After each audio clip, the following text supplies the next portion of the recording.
Baik. Assalamualaikum warahmatullahi wabarakatuh. Selamat pagi Bapak dan Ibu semuanya.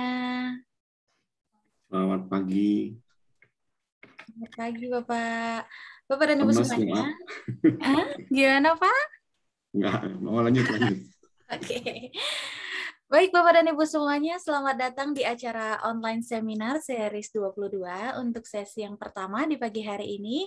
Online seminar ini dilaksanakan oleh Fakultas Ekonomi dan Bisnis Telkom University dan merupakan program rutin yang dilaksanakan sebanyak 2 kali dalam 1 bulan.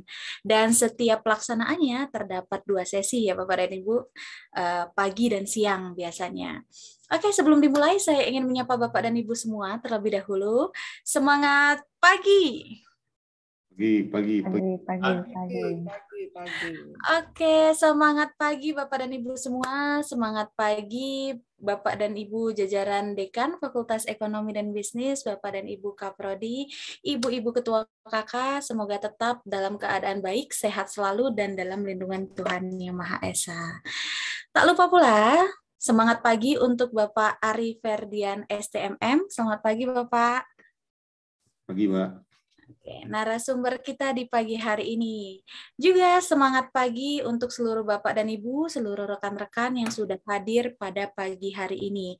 Semoga kita semua selalu diberkahi kesehatan, keselamatan, dan perlindungan dari Tuhan Yang Maha Esa. Amin ya Rabbal Alamin. Bapak dan Ibu, sebelumnya saya ingin memperkenalkan diri terlebih dahulu. Saya Dian Ramadhani yang akan menjadi MC sekaligus moderator yang untuk acara seminar online pagi hari ini. Acara seminar pagi ini direncanakan akan dilaksanakan mulai 8.35 tadi ya Bapak dan Ibu, sampai dengan sekitar pukul 10.30. Lebih cepat dari jadwal kita biasanya ya Bapak dan Ibu, karena hari ini adalah hari Jumat, supaya Bapak-Bapak nanti tidak terlambat sholat Jumatnya. Oke, sebelum kita masuk ke acara inti, marilah kita berdoa terlebih dahulu agar kita semua diberikan kelancaran, kesehatan, serta keselamatan. Berdoa dipersilahkan.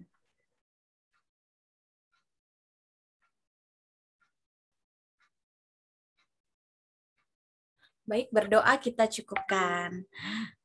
Bapak dan Ibu, acara selanjutnya saya ingin mengajak Bapak dan Ibu untuk menegakkan sandaran kursi karena kita akan menyanyikan lagu Indonesia Raya dan Mars Telkom University terlebih dahulu. Kepada Bapak dan Ibu panitia dipersilahkan.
Telkom University, sinergi bangun negeri, maju dalam ilmu pengetahuan, satukan tekad bersama, padukan langkah, bawa bangsa menuju garis depan.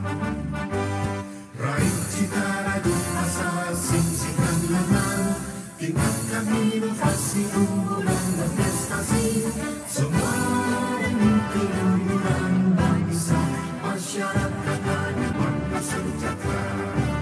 Laksanakan pendidikan dengan semangat pengabdi, ciptakan kehidupan gemilang. Telkom University, kebanggaan Pertiwi, maju dengan karya, berperan bagi bangsa, bagi Indonesia, bagi dunia.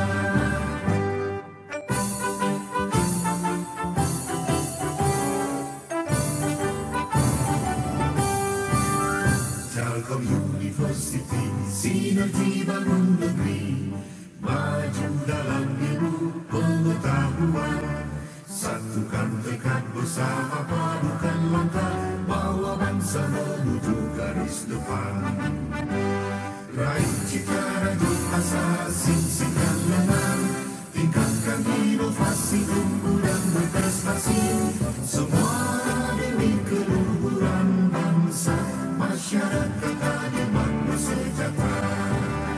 laksanakan pendidikan dengan semangat pengabdian, ciptakan kehidupan gemilang.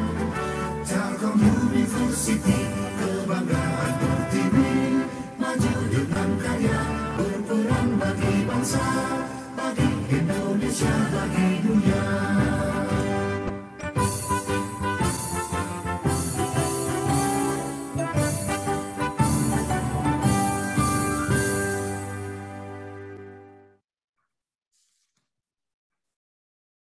Baik, terima kasih Bapak dan Ibu semuanya. Belum afdol nih Bapak dan Ibu, kalau kebersamaan kita di acara pagi ini belum diabadikan dengan baik. Karena kita masih segar-segar semuanya ya Bapak dan Ibu, ditambah lagi tadi sudah ikut nyanyi Marsteliu dan juga Indonesia Raya. Pasti sudah tambah semangat lagi. Bapak dan Ibu, marilah kita foto bersama. Bapak dan Ibu kami persilahkan membuka kamera untuk foto bersama. Mangga Bapak dan Ibu panitia dapat dipimpin proses pengambilan foto pagi hari ini. Baik, Bapak Ibu mohon izin kami dari panitia untuk mendokumentasikan acara hari ini. Terdapat 3 slide. Slide yang pertama, 1, 2, 3.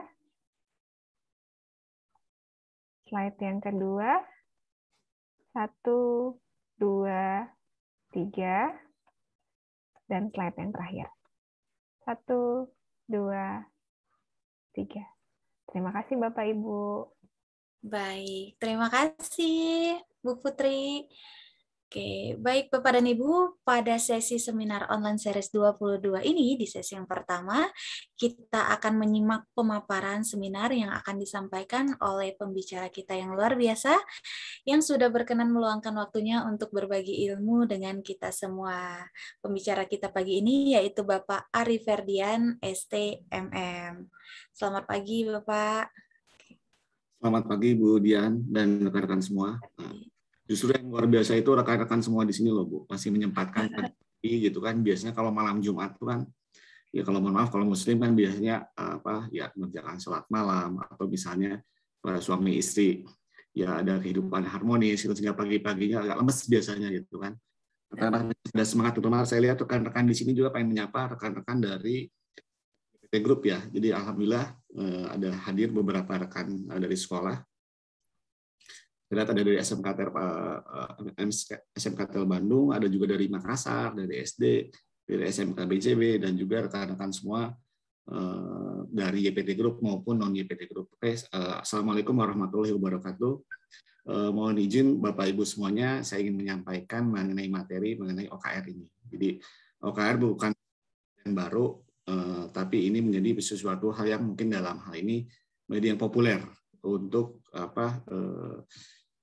performance management tool, termasuk juga untuk goal setting tools. Saya akan mulai terlebih dahulu. Izin share materinya ya. Mangga Pak Ari, silakan.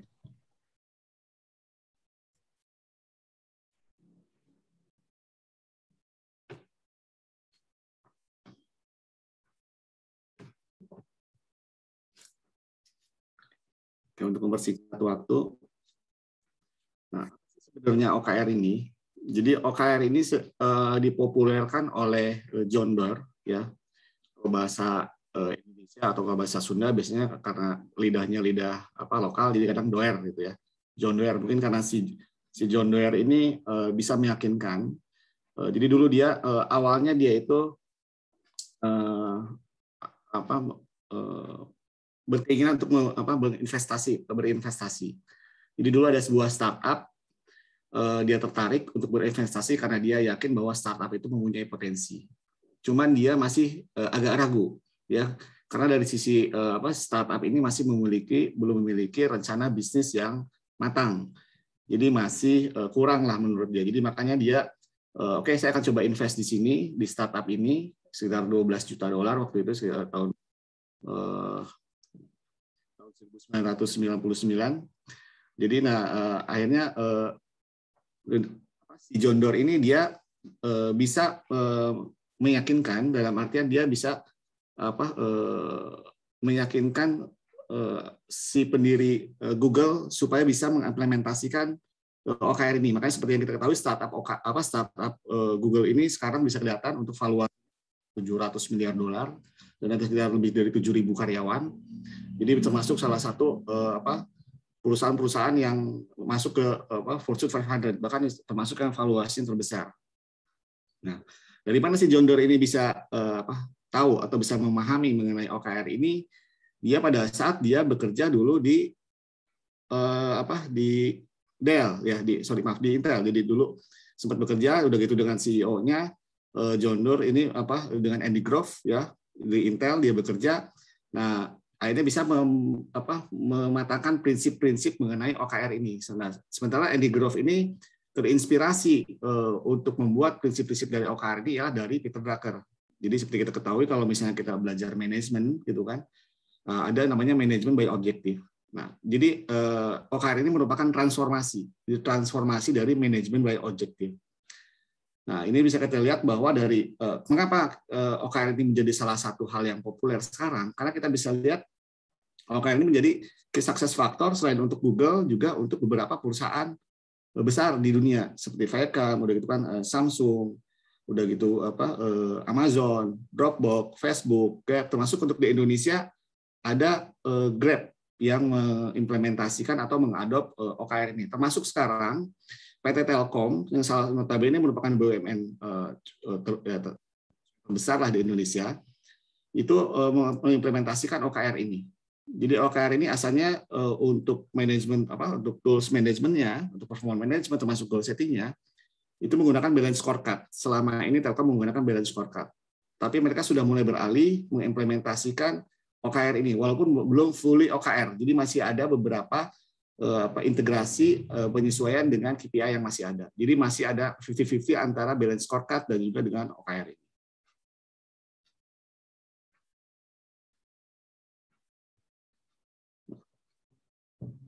Kita bicara dulu pada saat OKR ini. Mengapa sih kita harus buat apa sih kita tahu tentang OKR? Tentunya kita harus tahu dulu ya tentu manfaatnya apa ya kita belajar OKR untuk mengimplementasikan OKR ini. Jadi mungkin salah satu kelebihannya mengenai OKR ini ialah satu fokus ya. Mengapa fokus? Karena OKR ini relatif simple, Bapak Ibu. Relatif simple. Karena biasanya itu hanya terdiri dari 1-3 atau maksimum 5 ya dari objektif. Jadi istilahnya goal setting yang besarnya seperti apa, impact-nya yang cukup besar ya. Jadi fokus menuju hanya yang priority saja, fokus to priority. Jadi dalam artian yang most important goal-nya apa, fokus ke sana. Terus udah gitu di satu sisi juga alignment, ada selaras. Mengapa selaras? Karena mulai dari strategik atau misalnya sasaran kinerja ya atau goal dari misalnya dari perusahaan, dari unit atau departemen sampai dengan turun ke bawah sampai dengan ke level staff itu harus align, harus sinkron ya, harus selaras. Ada proses komunikasi di sini ya.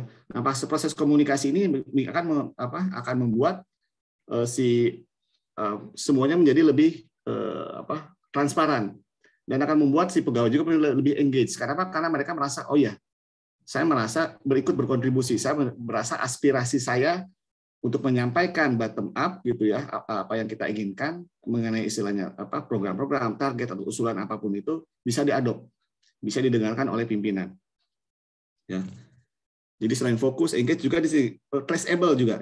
Jadi untuk trackingnya gampang. Karena secara ini alignment dalam artian selaras dari atas sampai dengan ke bawah, di breakdown misalnya gini, OKR untuk rektor Telkom University atau OKR untuk kepala sekolah, di breakdown sampai dengan OKR untuk wakil rektor, atau misalnya OKR untuk dekan, OKR untuk wakil kepala sekolah, OKR untuk istilahnya guru dan lain sebagainya. Ada turunannya. Jadi trackingnya mudah. Jadi istilahnya siapa accountability-nya, siapa responsibility-nya. Yang accountable siapa, yang responsible siapa. Pemilik fungsi utamanya siapa, yang berkontribusi di sana siapa. Makanya ada juga dikenal istilah kalau dulu saya SRKPA, tapi di dalam OKR pun ada istilah share OKR. Ya, ada juga dependent OKR, ada juga share OKR. Ya. Jadi termasuk di sini ada stretch to amazing. Ya, dalam artian nanti kita jelaskan lebih lanjut untuk hal itu. What can I expect from using OKR? Oke. Yang pasti gini, kalau misalnya salah satu kita cari best practice-nya ya. Jadi sekarang kita untuk Telkom, terutama untuk masa pandemi sekarang, ya Bapak Ibu semua, pandemi sekarang kita memaksa kita untuk bekerja lebih mobile dan juga istilahnya menggunakan digital, dan transformasi digital termasuk budaya digital itu dimulai di push lah supaya lebih berjalan. Sehingga proses koordinasi, komunikasi dan pekerjaan itu dilakukan biasanya enggak secara on-site tapi online, ya. Nah, otomatis gimana kita bisa meyakinkan bahwa si pegawai tersebut melakukan apa yang dilakukannya? Benar nggak sih dia itu di rumah itu kerja, selama WFH itu kerja? Nah, ini makanya kita bisa ada otoritas di sini. Jadi kita kasih kewenangan, kita kasih otoritas, kita kasih empowering ke si pegawai tersebut. Oke, saya trust, saya berikan kepercayaan kepada Anda bisa melaksanakan ini. Ada traceable, jadi istilahnya ada monitoring. Makanya nanti pada saat monitoring evaluasi ada bisa daily. Kalau misalnya untuk pegawai Telkom ada namanya diarium. Nah, diarium ini setiap hari kita melakukan activity-nya apa? Kita sudah menyelesaikan apa saja. Supportnya kemana? Ya. Nah, be a great place to work. Tidak mana kita karena diberikan otoritas, udah gitu suara tadi didengar. Jadi istilahnya engage, keterikatan, termasuk motivasi akan semakin bagus. Di satu sisi juga akan ini karena transparansi dan fokusnya jelas, juga kalau untuk penilaian SKI, misalnya untuk SKI nanti, jadi tidak ada pakai lah ibaratnya. Ya, jadi jelas ukurannya juga jelas. Sudah gitu dari sisi ini juga line dan stok dalam artian secara tersistematik di breakdown-nya ini di breakdown-nya itu jelas. Jadi kita bisa tahu juga pencapaian dari rekan-rekan unit yang lain.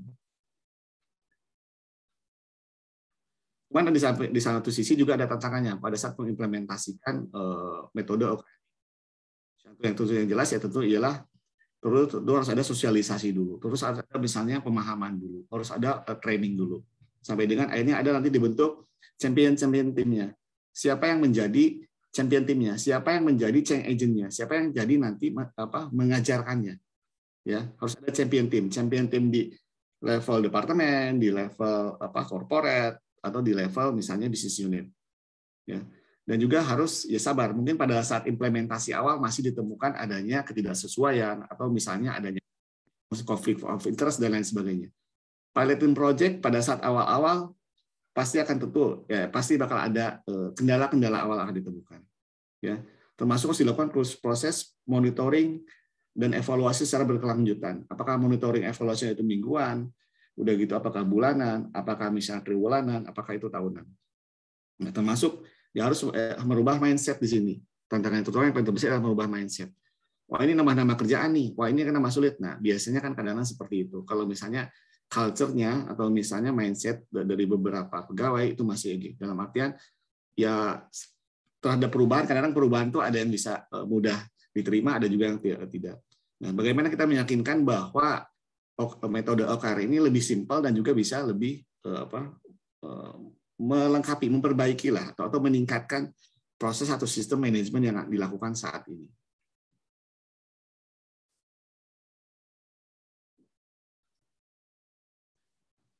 OKR. Jadi ada elemen-elemen dalam OKR ini. Pertama ialah objektif. Apa sih sebenarnya objektif ini? Where do I want to go? Jadi kalau mudahnya ialah apa yang ingin kita capai. Objektif. Tentu objektifnya di sini kalau misalnya untuk rekan-rekan semua mungkin istilahnya bukan long term ya, jadi bukan long term, bukan middle term, tapi saya short term. Short term dalam artian 1 tahun, maksimum 1 tahun. Apa yang ingin dicapai? Telkom University misalnya pengen menjadi, kalau sekarang sudah ya, cuman pengen menjadi perguruan tinggi swasta terbaik di Indonesia. Nah itu salah satunya. Objektifnya itu. Apa itu key result? Nah, bagaimana untuk mencapai ke sananya? Ukurannya apa? Indikatornya apa? Nilainya harus gimana? Nah, ini kita bicara key result ini. Nah, key result ini, contoh misalnya tadi kan Telkom University ingin menjadi perguruan tinggi swasta terbaik di Indonesia. Ukurannya apa? Atau indikatornya apa? Misalnya, peringkat 1 Kemenristek Dikti, misalnya.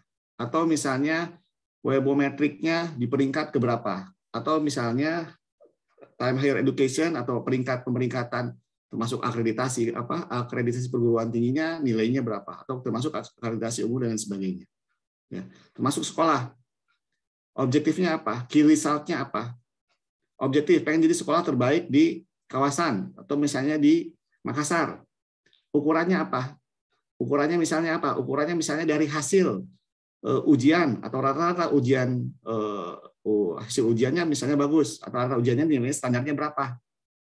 Atau misalnya ukurannya apa? Ukurannya kalau misalnya SMK daya serapnya atau misalnya bekerjanya dan lain sebagainya. Nah, KIRISAT ini nanti akan kita komunikasikan dengan bawahan, termasuk juga kita melakukan strategic situation analysis. Kita melakukan pemetaan juga. Ukurannya apa sih? Standarnya apa sih? Kita perhatikan dengan kompetitor kita, ya. Termasuk kita harus berkolaborasi dengan siapa. Dan yang terakhir, elemen terakhir ialah inisiatif, atau juga di sini key activity. Nah, ini ialah ya program-program untuk mencapai indikator tadi. Misalnya apa? Untuk peringkat Kemenristek di Telkom University meraih peringkat Kemenristek di nomor 1. Apa yang harus dilakukan? Apa? What will I do to get there? Jadi apa yang harus kita lakukan? Program-programnya apa saja? Aktivitasnya apa saja? Key activity-nya apa saja? Jadi bukan sifatnya ini yang bukan sifatnya perintilan atau inilah. Jadi aktivitas-aktivitas yang cukup menunjang pencapaian dari KIRISAT ini. Nah, saya kasih contoh sederhananya dulu Bapak Ibu semua, ya. Misalnya Bapak Ibu nih, atau misalnya Bapak-bapak sebagai seorang suami, wah, ini udah mulai berumur nih, perut udah mulai agak besar nih. Nah, gimana nih? Objektifnya pengen menjadi berotot dan bugar. Simple, ya. Tapi juga signifikan, impact-nya juga cukup besar. Berotot artinya apa? Mungkin makin disayang oleh istri, bugar, semakin sehat, sehingga istilahnya apa? Tidak ada kekhawatiran berpenyakitan dan lain sebagainya. Ya. KIRISAT ini contoh. Ukuran lingkar pinggang dari 70 menjadi 30. Wah, kalau bisa 30 agak berat mungkin ini. Coba 50 dulu deh, gitu kan. Tapi 50 nanti KIRISAT-nya nanti di kuartal berapa atau di triwulan berapa misalnya. Sampai dengan akhirnya ke 30. Bisa atau enggak? Kadar lemak turun 50% menjadi 10%, terus mampu mengangkat barbel dan lain sebagainya. Inisiatifnya apa? Key activity-nya apa? Program yang dilakukannya apa? Nah, makan buah-buahan, anggur, apel, pisang setiap pagi, lari pagi, berangkat kerja, bersepeda, latihan fitness, ya, memperbanyak minum. Ya, jangan sampai saja inisiatif ini membuat Bapak Ibu kolaps ya. Terutama Bapak-bapaknya kolaps ini. Nah, ini salah satu contoh sederhana. Jadi sebenarnya untuk OKR ini bisa dilakukan, diimplementasikan untuk personal, untuk profesional, maupun untuk bisnis. Bisnis itu bisa dari sisi level corporate, bisnis unit, maupun dari sisi unit-unit atau departemen. Di bawahnya, ini kan ke bawah nih. Atau misalnya kalau jangan ke bawah lah, harusnya kan ini jadi mitra ya. Mitra jana. Jadi mitra. Bapak Ibu punya suami punya mitra nih, istri tersayang. KIRISAT objektifnya mungkin bisa sama ya. Jadi objektif dari menjadi berotot itu bisa turun atau bisa dari KIRISAT sini, ya. Kadar lemak turun 50 menjadi 10%, bisa menjadi objektif di sini. Objektifnya misalnya kadar lemak turun 50 menjadi 10%. Nah, KIRISAT untuk istri apa? Buah-buahan tersedia setiap pagi jam 6. Makanan rendah kalori di bawah 180 mg. Inisiatifnya apa? Belanja online, masak kentang, dan lain sebagainya. Ini salah satu contoh sederhana untuk objektif atau OKR untuk personal goal setting. Jadi bisa mau jadi soleh, oke. Ukurannya apa? KIRISAT-nya apa? Satu misalnya,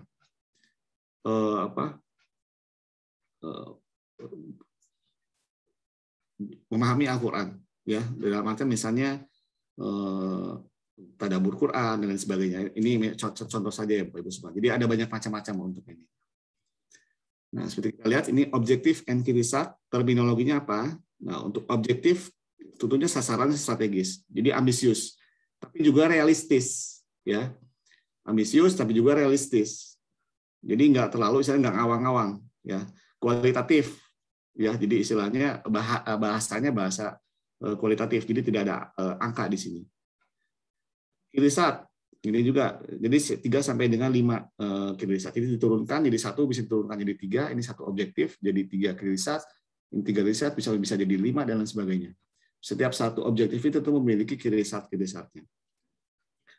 Nah, apa? What harus quantifiable, achievable akan dijelaskan lebih lanjut di sini nih. Nah, karakteristik dari objektif itu apa? Ini kan banyak ya Bapak Ibu. Tapi kalau secara singkatnya, itu signifikan Bapak Ibu. Signifikan artinya apa? Artinya mempunyai impact yang besar terhadap pribadi. Kalau misalnya goal settingnya untuk personal, tapi kalau untuk perusahaan, impact-nya cukup besar. Misalnya apa? Satu, ya tadi misalnya menjadi sekolah perguruan tinggi swasta terbaik di Indonesia. Itu kan impact-nya kan besar tuh, ya kan? Secara brand juga bagus tuh. Udah itu konkret, ya. Konkret dalam artian apa? Jadi walaupun istilahnya bisa menginspirasi, tapi juga mudah dicapai. Terus sudah gitu juga bisa diukur, ya, bisa diukur, bisa dilakukan dalam jangka waktu atau tertentu. Pada saat kita melakukan evaluasi ada ukurannya, jadi mudah untuk di breakdown lagi, untuk dipecah-pecah lagi menjadi program atau key activity atau key result yang kita harapkan. Dan inspiratif tapi tetap seperti yang saya bilang, ya harus attainable, dalam artian harus achievable, harus reasonable, ya. Jadi jangan sampai terlalu mengawang-awang. Kita lihat juga dari sisi kapabilitas, kompetensi kita seperti apa. Kita bisa lihat juga dari sisi historis, achievement, pencapaian kita untuk tahun kemarin seperti apa. Apalagi di kondisi sekarang yang sifatnya VUCA, yang sifatnya kondisi pandemik sekarang, otomatis segala sesuatu menjadi ada unsur ketidakpastian di situ. Ya. Nah, itu kita harus diskusikan.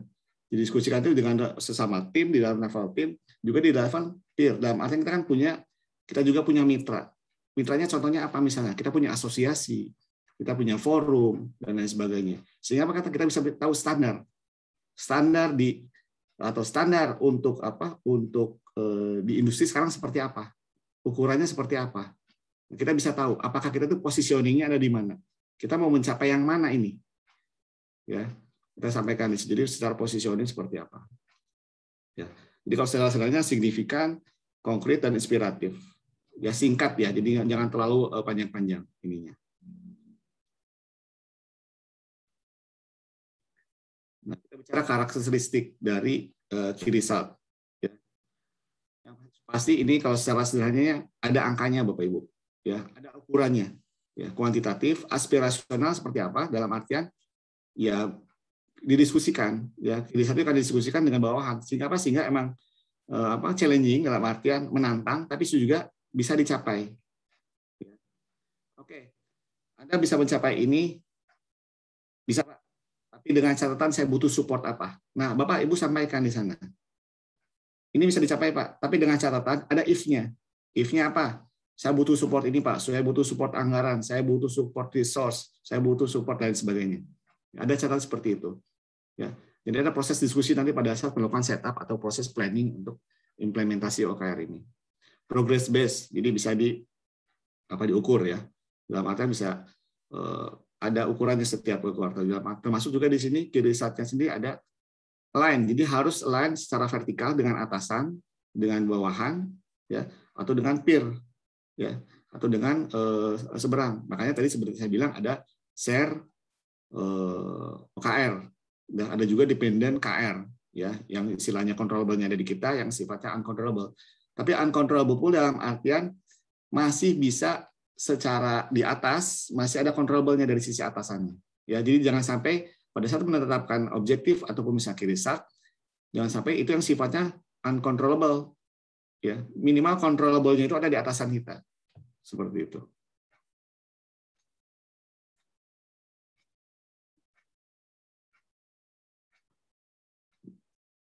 Nah, untuk objektif key result ini ada dua pendekatan yang bisa dilakukan pada saat menentukan itu key result. Ya. Pendekatan pertama itu berdasarkan outcome, jadi value based. Ini biasanya berdasarkan persentase. Jadi outcome. Contoh misalnya gini, kalau misalnya activity based, kita misalnya bisa revenue sekitar 100 miliar. Tapi kalau misalnya untuk value based, growth-nya berapa persen dari tahun kemarin. Atau misalnya untuk perguruan tinggi misalnya. Dosen bisa menerbitkan 100 jurnal Sinta 1 sampai dengan Sinta 3. Misalnya seperti itu. Nah, value base-nya apa? R&D, Research and Development-nya untuk atau misalnya Abdimas atau misalnya untuk ini tercapai misalnya 100%. Nah, dari 100% itu kita bisa definisikan nanti. 100% itu apa? 100% itu misalnya apa? Satu, ada 100 publikasi di Sita 1 dan 2. Udah itu misalnya ada 50 yang dengan jurnal-jurnal internasional yang bereputasi dan lain sebagainya. Ya, pendekatannya bisa berbagai macam. Jadi ada activity base, ada value base. Kalau masih bingung, ya udah, yang penting mah apa? Yang penting mah ada angkanya saja. Ya. Ada targetnya, angkanya jelas. Ya, sasarannya jelas. Ya. Quantifiable dalam artian bisa dikuantifikasi. Angkanya jelas. Nah, di tipikal untuk QResearch juga ada ini, ada metrik. Metrik itu ya seperti biasa, ukuran biasa. Target 7, target 100% dan lain sebagainya. Ada juga milestone. Di sini kaitannya dengan proses, ya. Contoh misalnya apa? Contoh misalnya kita akan mengeluarkan dokumen kebijakan. Dokumen kebijakan harus diterbitkan di minggu pertama bulan September misalnya.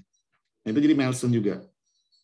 Ya, jadi ini kaitannya dengan sisi waktu, ini kaitannya dengan angka. Ya, ini kaitannya dengan waktu dalam proses biasanya. Kalau carry forward biasanya kalau multiple milestone. Jadi mix seperti itu, ya.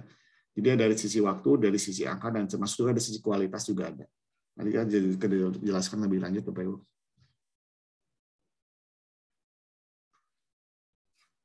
Nah, ini untuk objektif QResearch, breakdown-nya seperti ini saya pakai yang jadi ini purpose-nya apa? Jadi apa sasaran strategis tentu ada di Renstra ini ya. Jadi tentu yang paling utama ialah pada saat menentukan target tahunan, kita akan melihat biasanya kan mengacu kepada target rencana strategis kita. Rencana strategis jangka menengah, jangka panjang. Tapi biasanya sekarang untuk jangka menengah ya. Jadi sampai dengan 3 tahun ke depan, karena sifatnya sekarang sudah mulai VUCA lah. Jadi kadang-kadang setiap tahun harus dilakukan reviewing, dalam artian misalnya rolling ya untuk perencanaan strategis ini.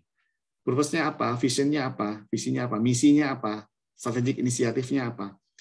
Nah, inilah yang akan menjadi sasaran strategis di level perusahaan.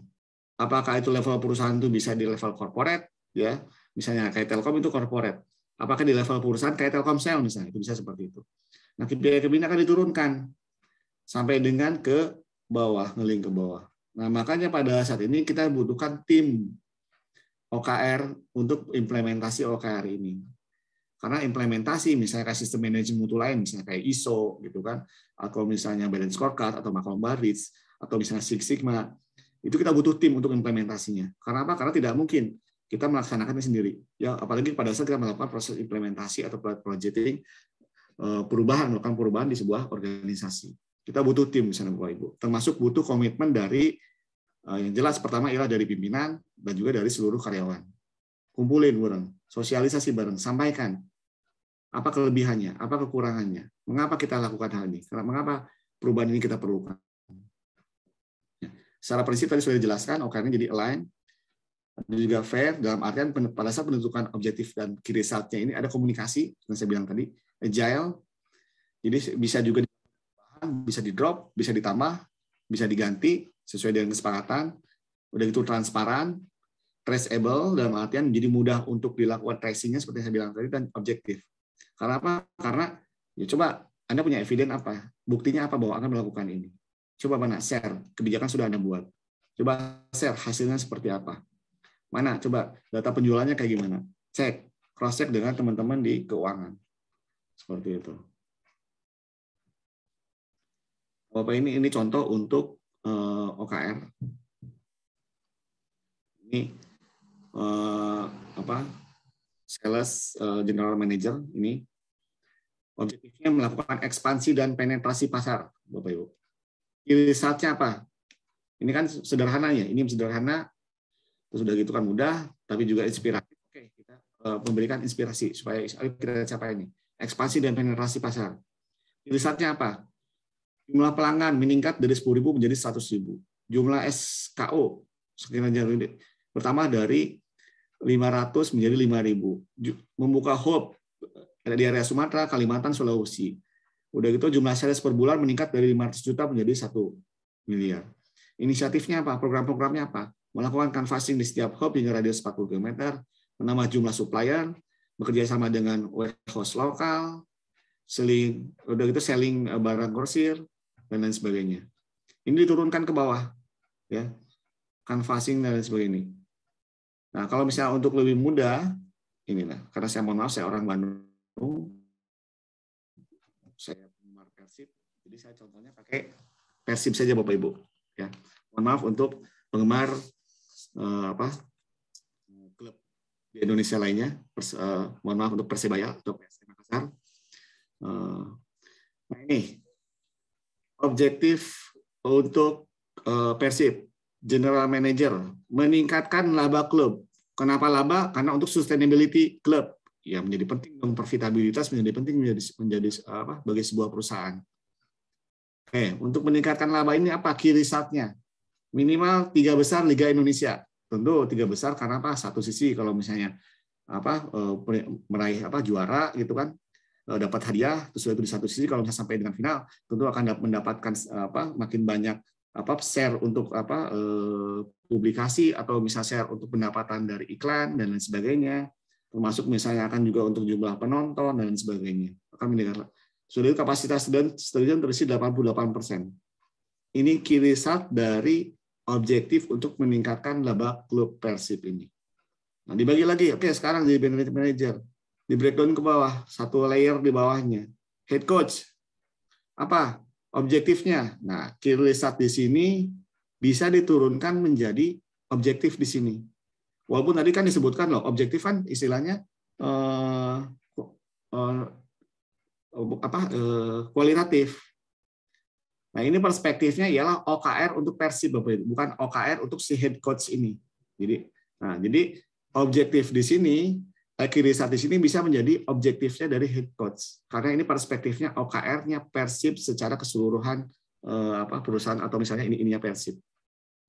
Nah, untuk mencapai 3 besar ini apa yang dilakukan oleh head coach? Mendapatkan 25 poin dalam 10 pertandingan liga. Secara historis yang masuk 3 besar tuh kita lihat berapa poinnya. Sudah gitu berapa? Jumlah kebobolannya berapa? Udah gitu jumlah pemain yang tidak cedera beratnya berapa persen? Ini biasanya berdasarkan dari dari data, dari diskusi, dari histori dan lain sebagainya. Sehingga key result itu bisa kita tentukan standarnya untuk berapa untuk mencapai objektif liga ini. Nah, udah gitu misalnya kita turunkan lagi dari head coach ini ke pelatih teknik. Oke, pelatih teknik untuk mendapatkan 25 poin dalam 10 laga gimana caranya? Ya key result-nya menang dalam 5 laga. Udah gitu tingkat keberhasilannya tackling-nya bisa 80%. Ada berbagai macam, ya. Untuk pelatih kiper 35%. Ini kan dari atas nih ya, key result di atas diturunkan ke bawah. Pertandingan supaya tidak kebobolan gimana? Oke, latihan set piece, goalkeeper, goalkeeping-nya bisa 10 hari dan lain sebagainya. Tidak kebobolan, ada ukuran-ukurannya. Ya. Nah, ini kita diskusikan dengan si kipernya. Pelatih teknik diskusikan dengan bawahannya juga. Ya. Termasuk didiskusikan bisa satu tim. Jadi bisa langsung ke bawah atau bisa juga dalam satu tim misalnya dari head coach, pelatih teknik sampai dengan ke pemainnya. Ya. Tergantung dari pendekatan secara teknis di lapangan seperti apa, mau itu diserahkan kepada masing-masing organisasi atau perusahaan. Ya. Apalagi kan sekarang sifatnya online tentu bisa lebih mudah dalam artian koordinasinya bisa lebih dijalankan. Nah, untuk ini bisa untuk HPR ini kan kapasitas stadion terisi 88%. Key result-nya apa untuk head of PR-nya? Ya. Ini misalnya rekrut pemain dengan jumlah akumulasi fanbase. Nah, kenapa? Karena kalau misalnya rekrut pemain, misalnya Ronaldo tuh kemarin direkrut oleh Manchester United, langsung kan naik, nilai sahamnya naik.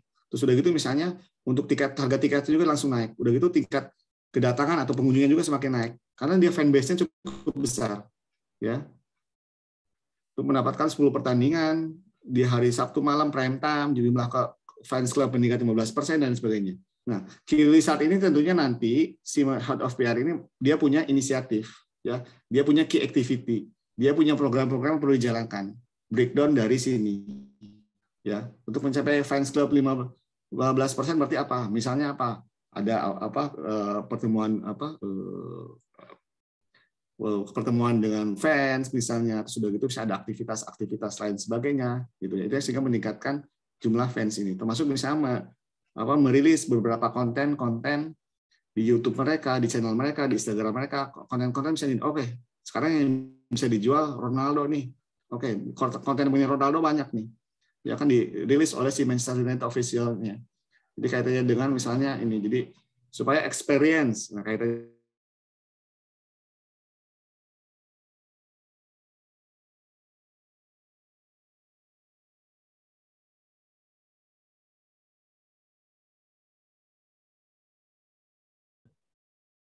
maaf Bapak Ibu, ternyata ini barusan kepotong.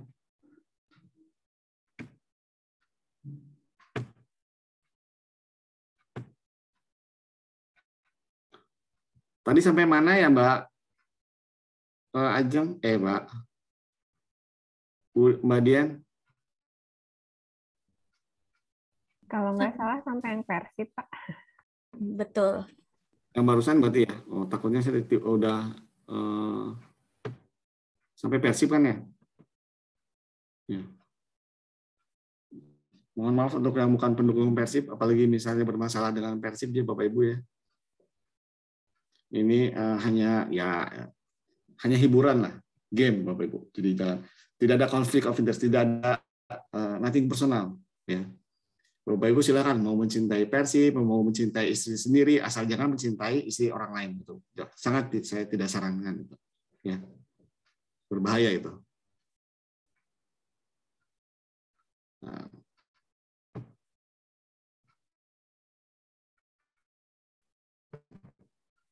Nah, ini Bapak Ibu semua kirisat untuk OKR Persib. Nah, ini contoh untuk ini ya kita pakai yang contoh yang punya Telkom ya. Di HCM. Secara prinsip sama. Jadi dari Vice President, AVP sampai dengan senior officer di sini. Ini ada officer-nya juga di sini. Menyiapkan talent ini, VP Human Capital Development, menyiapkan talent Telkom untuk menjadi talent terbaik di BUMN. Kirisatnya apa? Menyediakan 1.000 talent digital tahun 2020. Pembaharuan sistem. Udah gitu di switch, di breakdown ke bawah. 1.000 talent. Tanggung jawabnya AVP Career and Talent Management. Kirisatnya apa si AVP ini? Menyediakan 150 orang digital talent melalui metode BUY pada Q1 2020. Penetapan blueprint. Udah gitu ini di breakdown lagi ke bawah. Ya. Diturunkan ke bawah. Penyediaan 150 orang digital talent ini menjadi tanggung jawab senior officer talent management. Kirisat punya dia apa? Desain metodologi buying digital talent selesai. Udah gitu kerjasama dengan HCBP penyediaan 150 orang digital talent. Udah itu tersedia 150 orang digital talent melalui metode buy pada week 4 Maret ya atau minggu ke-4 Maret. Ini mulai dari sini ada kirisat di sini diturunkan jadi objektif di sini jadi AVP punya kirisat udah gitu diturunkan menjadi objektifnya senior officer talent management. Sehingga apa? Sehingga semua punya peran di sini. Makanya traceable, udah itu kan bisa clear dan sebagainya. Nah, inilah yang harus duduk bareng pada saat merumuskan atau men-set up untuk proses perencanaan OKR ini. Ini biasanya cukup memakan waktu lama dan biasanya ini agak ya inilah biasanya kalau misalnya pas di awal-awal pada saat proses implementasi sesuatu hal yang baru pasti mungkin akan ditemukan hanya friksi atau misalnya belum ketidaksiapan dan lain sebagainya. Ini contoh. Ini mohon maaf, saya ada yang dihilangkan karena sifatnya RS. Ini KM. Ya, ini mungkin untuk sekolah ya, termasuk untuk perguruan tinggi kan di internal PT Group kita kenal KM. Nah, ini contohnya, OKR-nya menjadi seperti ini. Ya. Ini untuk di level ininya. Wah, kok kayaknya ini lebih banyak Pak? Enggak, ini dalam artian ini hanya menulis awalnya saja. Ya, nanti pada saat proses eksekusi, implementasi, monitoring, evaluasi akan lebih mudah Bapak Ibu. Mungkin di awalnya saya mungkin agak repot ini. Ya. Ini KM-nya, ini diberikan menjadi OKR seperti ini untuk VP HCD ini. Sampai diturunkan ke bawah ini, AVP-nya, OKR-nya, dan lain sebagainya. Ini jelas PI-nya siapa. Ya, kalau bisa di Telkom ada delivery of done. Jadi kalau disebut done itu kalau sudah sampai sejauh mana ininya. Nah, penyusunan objektif and then kirisat ini. Objektif pimpinan ditentukan oleh masing-masing pimpinan unit. bisa sifatnya top down, bisa sifatnya juga bottom up ya. Tapi tentu akan mengacu kepada rencana strategis yang sudah ditetapkan. Ya, jangka menengahnya kita punya rencana strategis apa? Nah, dalam hal kontrak manajemen atau misalnya apa sasaran kinerja organisasi ini, nah akan disupport oleh key result ini sampai dengan key activity sudah saya bilang tadi. Nah, apa sih definition of done? Ini ialah kalau misalnya key result itu dianggap sudah beres atau key activity dianggap beres. Kita tentukan parameternya apa? Tadi kan ada parameter waktu. Oke, selesainya kapan? Selesainya di minggu pertama bulan September. Oke, rilisnya kapan? Ya. Atau misalnya ya PKS-nya beres, berita acaranya selesai, atau misalnya proses-proses, misalnya proses negosiasi apapun itu ya. Itu proses misalnya untuk pengadaan. Itu bisa pakai parameter waktu. Kuantitatif seperti tadi saya bilang. Targetnya berapa? Targetnya 100 miliar. Targetnya berapa? Targetnya 100 publikasi. Targetnya apa? Targetnya seluruh mahasiswa lulus dengan nilai ujian minimal berapa.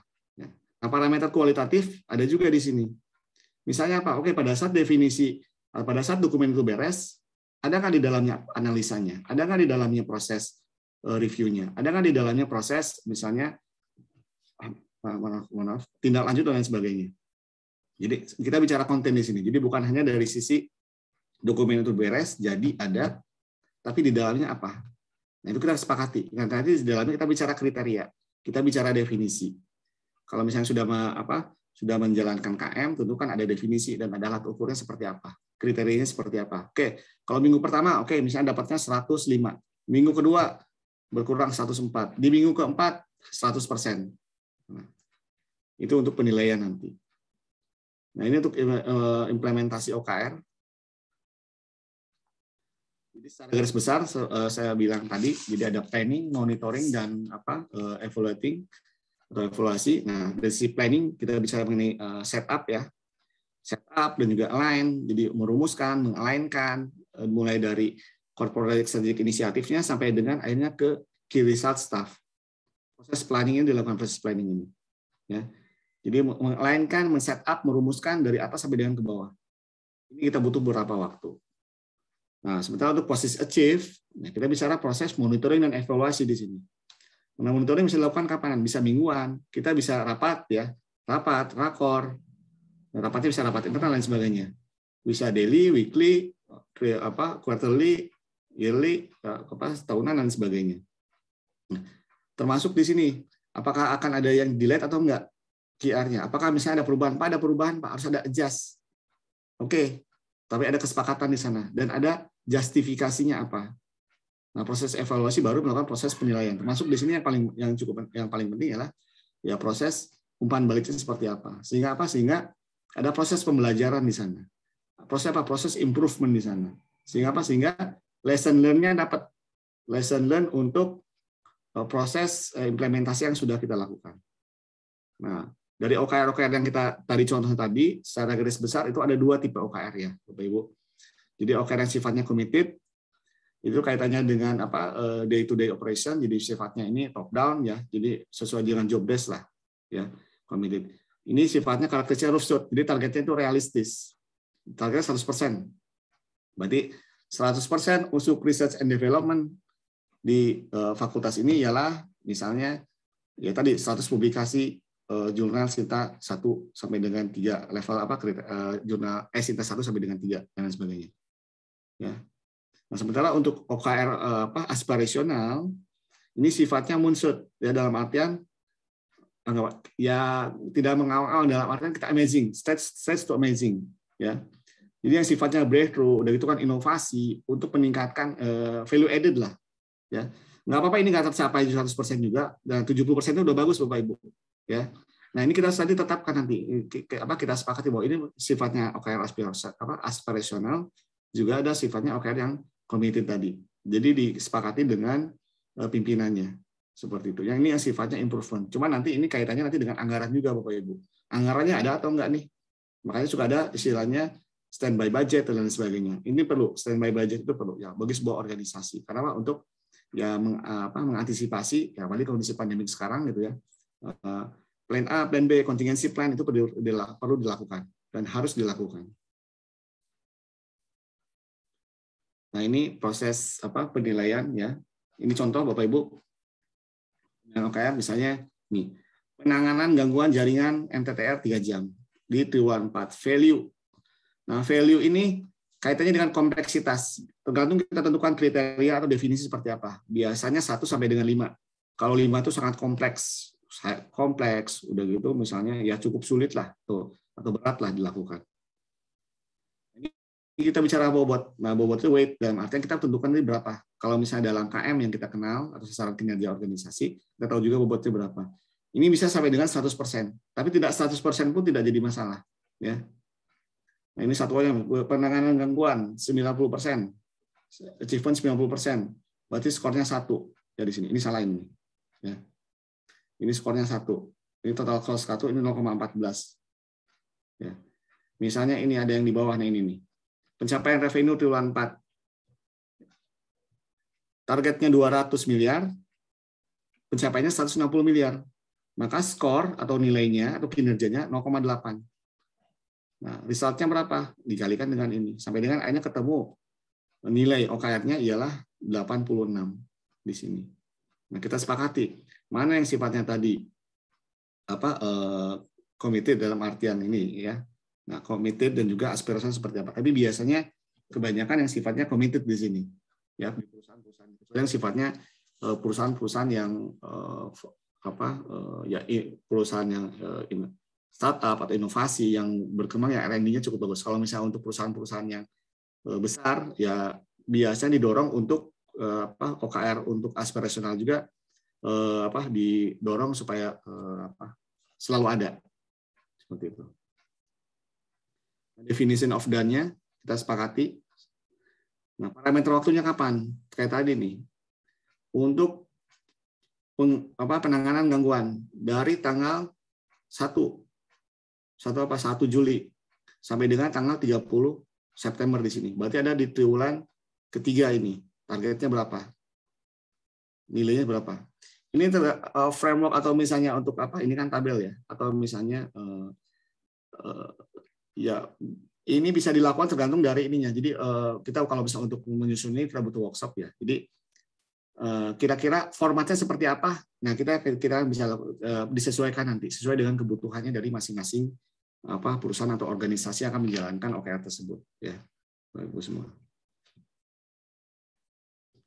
Ini proses monitoring dan evaluasinya jadi sudah dilakukan. Jadi monitoring bisa dilakukan progresnya dicek seperti yang saya bilang tadi bisa dilakukan mingguan, harian dan lain sebagainya. Sebenarnya akhirnya proses evaluasi tersebut apakah riset itu sudah bisa dianggap close, selesai atau tidak? Kita kembali lagi lihat lagi ke definition of done-nya tadi. Ya. Aktivitasnya apa? Ukurannya sudah ada belum? Evidennya mana?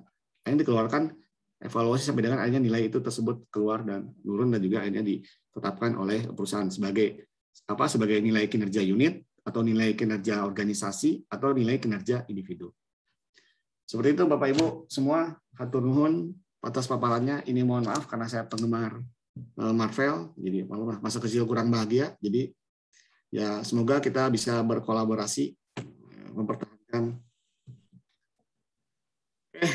Bapak Ibu semua, barangkali itu bisa saya sampaikan. Kemudian Baik. Ya. Baik, terima kasih Pak Ari atas pemaparannya tentang manajemen performansi berbasis OKR ya Pak ya. Baik, ternyata tadi sudah disampaikan oleh Pak Ari, ternyata pagi ini kita sangat luar biasa sekali ya Pak. Kita YPT Group dari Sabang sampai Merauke bergabung di acara seminar ini. Saya ingin menyapa semangat pagi Bapak dan Ibu, selamat datang, selamat bergabung Bapak dan Ibu semuanya. Terima kasih telah berkenan meluangkan waktu untuk hadir dalam seminar pagi ini. Semoga sehat selalu dalam lindungan Tuhan Yang Maha Esa. Oke, Bapak dan Ibu semuanya, kita telah sama-sama menyimak pemaparan dari Pak Ari Ferdian. Apabila Bapak dan Ibu memiliki pertanyaan, kami persilakan Bapak dan Ibu untuk menyampaikannya melalui kolom chat. Atau apabila ada ingin bertanya langsung, silakan klik tombol raise hand. Gitu ya Bapak dan Ibu. Baik, kita ternyata sudah ada penanya yang pertama. Dari Pak Muhammad Riza Sucipto, Pak Ari. Pak, Bu. Ada pertanyaan nih, Pak.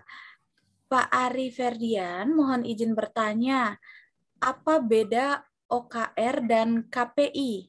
Apabila berbeda, apakah ada prasyarat atau prakondisi tertentu untuk mengimplementasikan OKR?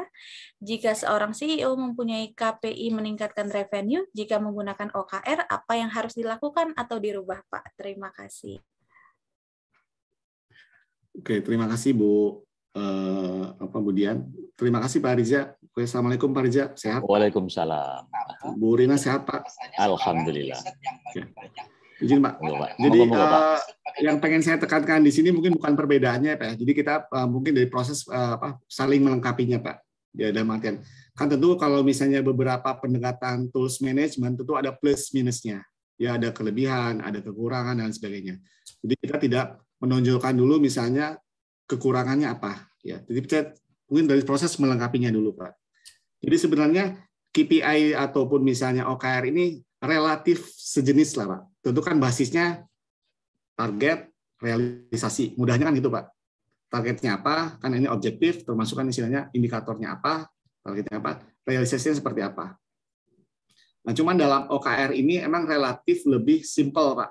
Relatif lebih simpel. Kalau misalnya Key Performance Indicator, itu kan misalnya, mohon maaf nih, biasanya dalam KPI ini ya dalam istilahnya dari beberapa konsultan yang sempat bilang ke saya, kadang suka ada silo Pak pada saat penetapan KPI ini. Jadi silo itu misalnya ada egosentralistik, ya ada egosentralistik. Jadi di masing-masing departemennya. Jadi kadang-kadang mereka fokus hanya untuk pencapaian untuk indikator atau indikator mereka saja seperti itu. Walaupun tentu itu kalau misalnya untuk balance scorecard itu bisa juga disolusikan dengan adanya share KPI Pak. Dengan adanya share KPI. Jadi ada tanggung renteng. Termasuk di OKR pun seperti ini ada Pak. Jadi share untuk OKR ini.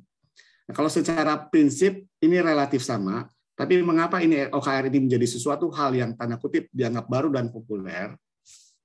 Karena satu ya ini Pak. Karena kalau misalnya untuk OKR ini jelas dari objective and key result itu ada linkage-nya. Jadi breakdown-nya lebih jelas, Pak. Jadi lebih traceable dalam artian untuk accountability and responsibility-nya sampai dengan ke bawah, sampai dengan ke clarity-nya itu lebih jelas, Pak, ininya. Jadi kalau misalnya untuk KPI kan KPI tertentu, misalnya mohon maaf ya, misalnya kita balance scorecard, ada contract management. Target segini, ini segini. Tapi tidak dijelaskan key result termasuk inisiatifnya sampai kemana, sampai ke bawahnya seperti apa. Jadi breakdown-nya, Pak. Breakdown-nya. Kalau misalnya untuk ini kan di balance scorecard misalnya ada definisi, tapi itu kan tidak dijelaskan definisi, hanya tambahannya saja. Istilahnya kita custom. Jadi corporate atau perusahaan, organisasi mengcustom. Kan kadang-kadang pada saat kita mengimplementasikan sesuatu, ya kalau orang praktisi kan kadang-kadang tidak hanya satu madhab deh Pak ya. Kadang-kadang ini kita kenapa kita ya selama prosesnya efektif supaya prosesnya itu bisa berjalan dan juga ya ujung-ujungnya ini profitabilitas, udah gitu kan customer experience-nya meningkat dan lain sebagainya. Jadi kuncinya ini salah satu yang ini ialah jadi fokus, udah gitu bisa traceable-nya lebih mudah itu Pak dibanding tanda kutip dibanding KPI notabene banyak beberapa konsultan bilang itu silo-silo sering muncul Pak seperti itu. Baik Pak, terima kasih Pak Ferdi. Atur nuhun Pak. Baik, terima kasih. Nah, Bapak Ibu dari sekolah barangkali atau dari rekan-rekan perguruan tinggi. Mangga Bapak dan Ibu, silahkan dicantumkan pertanyaannya di kolom chat ya Bapak dan Ibu. Kemudian kalau yang nanya nggak dikasih link aja Bu? Link apa Pak? Nggak dikasih link aja Bu, yang nanya Bu? Link aja, kebetulan nggak ada Pak untuk seminar di online. Ya Bu ya, supaya operating rasionya supaya ini ya bebannya diperketat ya. Wah betul sekali Pak, meringankan beban. Oke. Sembari menunggu ya Pak dari Bapak dan Ibu YPT lainnya, saya penasaran nih Pak tentang OKR ini. OKR ini sebenarnya OKR atau OKR ya sama. OKR ini. Sama ya Pak ya. Ya. Oke, OKR ini sudah atau masih akan ingin diterapkan Pak di lingkungan YPT ini? Nah, ini Bu, jadi sebenarnya ini saya informasikan juga ke Bapak Ibu semua. Jadi kita tuh kemarin proses negosiasi dengan Telkom. Jadi Telkom tuh menghendaki bahwa OKR ini diimplementasikan di YPT Group sampai dengan akhirnya menggantikan SKI yang ada, sasaran kinerja individu yang ada. Jadi mulai dari TPA, dosen, guru, apakah itu di lembaga pendidikan, sampai dengan akhirnya di YPT. Ya. Tapi di satu sisi kita kan, mohon maaf ya, sekolah, perguruan tinggi kan itu kan punya aturan, udah gitu punya standar, terus udah gitu kan sudah established lah. Nah jadi kadang-kadang kita gini, kita adjust, jadi tidak fully OKR ini diterapkan. Kita lihat tuh sampai dengan level berapa ininya. Karena biasanya kalau misalnya kita lakukan piloting dulu. Nah kemarin pilotingnya itu sudah sepakati ada di kantor BPK dulu, kantor yayasan dulu kemarin itu untuk piloting OKR ini. Cuman kemarin emang arahan dari CHCO, termasuk dari FUHCM, dari SEO Telkom, ini harus sampai dengan 1.500. Sebenarnya kita kan kesepakatan awal nggak seperti ini. Cuman kan mohon maaf kemarin kan Telkom memandangnya YPT. Nah, YPT sama dengan FUHCM unit yang lain. Nah, kalau FUHCM unit yang lain mungkin orangnya sekitar 50, 100, itu paling banyak lah gitu ya. Atau berapa orang gitu. Kita ada 1.500-an, Bu, hampir 2.000. Ya kan? Nah, untuk menerapkan ini kan otomatis kita butuh waktu. Kita butuh roadmap, kita butuh apa istilahnya? Ya proses implementasi seperti apa. Nah, rencananya di triwulan 4 ini nanti akan diturunkan untuk TPA. Nah, TPA-nya nanti sosialisasi akan dilakukan oleh teman-teman di HC seperti apa teknisnya. Tapi yang pasti untuk tahun depan, untuk sasaran kinerja lembaga, sasaran kinerja organisasi, sasaran kinerja perguruan tinggi, sekolah, termasuk direktur utama YPT, itu akan menggunakan OKR. Ya, OKR ini. Mudahnya gini saja, OKR itu kayak gimana sih? Mudahnya di sini. Mungkin kan sebelumnya pakai balance scorecard. Kalau balance scorecard itu ada 4 perspektif. Ada finansial, ada customer, ada internal business process, ada learning and growth. Nah, kalau misalnya OKR apa? OKR itu tidak ada diklasifikasikan seperti ini. Ya. Karena apa? Karena mungkin pada saat di level bawah, di level 1 turun di level bawah, mungkin mereka nggak punya target atau misalnya nggak punya target untuk finansial misalnya. Ya, karena apa? Mereka misalnya nggak ada punya target revenue, nggak punya target pendapatan. Karena mereka misalnya cost center atau misalnya mereka ya cost center, berarti kan otomatis sudah menghasilkan uang ya. Nah seperti apa? Nah ini OKR ini bisa diterapkan seperti itu. Jadi barangkali itu info awal bahwa OKR ini akan diterapkan. Nah, nanti mungkin menunggu dari tim OKR campaign-nya YPT, nah, grup mungkin dalam hal ini kalau misalnya di Telyu atau di sekolah nanti mungkin ada juga diminta dari teman-teman di Telyu nanti akan ada tim OKR campaign-nya seperti apa. Karena untuk setup, untuk planning ini dilakukan ya kita butuh ya duduk bareng. Karena kan pada saat kita bentukan KIRISAF kita harus diskusi ya kan antara atasan dengan bawahan. Oke, ukurannya apa nih, indikatornya apa nih, standarnya apa nih, apa yang ingin kita capai, seperti itu barangkali. Baik, terima kasih Pak Ari. Berarti akan ya Pak, akan diterapkan. Harus Bu, mandatori soalnya Bu. Oke, siap. Cuman kita nanti negosiasinya ialah dari sisi supaya jangan tanda kutip ya menambah kerjaan rekan-rekan semua yang ada di lembaga. Jadi istilahnya mungkin ada sedikit adjustment penyesuaian sehingga bisa melengkapi yang sudah ada yang sudah bagus di lembaga. Jadi jangan sampai mengganggu aja itu. Soalnya apa? Lembaga pendidikan itu sangat sangat rigid dengan aturan-aturan. Kan ada akreditasi ya kan. Ada misalnya untuk apa memberi ikatan Kemendikbud, kalau misalnya untuk perguruan tinggi, ada misalnya untuk world class university, ada ukurannya, ada indikatornya. Nah, itulah nanti yang kita plot apakah bisa cukup seperti ini atau tidak. Nah, kita diskusi. Makanya proses diskusi dan komunikasi itu menjadi penting. Itulah yang salah satu kunci gagal atau tidaknya proses implementasi OKR ini di sebuah organisasi. Baik, terima kasih Pak Ari. Jadi Bapak dan Ibu jangan khawatir ya, tidak menambah tugas ya Pak ya, diharapkan seperti itu. Jadi tidak mempersulit Bapak dan Ibu. Baik Pak Ari, ini ada pertanyaan dari Bu Kadafiah Hilmi dari SMK Pariwisata Telkom Bandung. Izin bertanya Pak Ari, untuk OKR guru yang dibuat berdasarkan kinerja sebagai guru atau sebagai tugas tambahannya? Terima kasih. Nah, ini Ibu tergantung dari posisinya Ibu seperti apa. Nah, apakah Ibu punya 2 posisi? Dalam arti ini, saya kan punya 2 posisi misalnya. 1 posisi sebagai dosen, 1 sebagai pemangku jabatan di YPT. Nah, tentu ada beberapa tugas dan tanggung jawab di sini. Nah, sepakati nanti akan masuk di sini seperti apa. Cuman yang pasti kalau misalnya untuk dosen, ya tentu mengacu kepada tridharma yang ada. Jadi OKR itu nanti akan mengacu kepada ke sana. Nah, tentunya kan Tridharma ini kan akan mensupport juga pencapaian objektif di atasannya. Misalnya apa? Dari sisi akreditasi. Tentu kan pasti kan yang namanya Tridharma dosen pasti akan berpengaruh terhadap akreditasi. Ya kan dari pengajaran saja kan nanti kan akan berpengaruh terhadap misalnya tingkat kepuasan end customer atau tingkat kepuasan mahasiswa. Nah, tingkat kepuasan mahasiswa ini kan salah satunya kan diukur juga dalam akreditasi dan sebagainya. Seperti itu. Baik. Jadi tentu salah satu elemennya ialah elemen tugas utama dulu Ibu seperti apa. Nah, itu kalau nanti dilingkan Bu. Ibu itu mensupport kemana? Walaupun lingkannya supportnya kecil Bu, tapi setidaknya ada. Contoh misalnya apa? Kalau saya kan cuma ngajar aja, tapi ngajar pun akan berpengaruh terhadap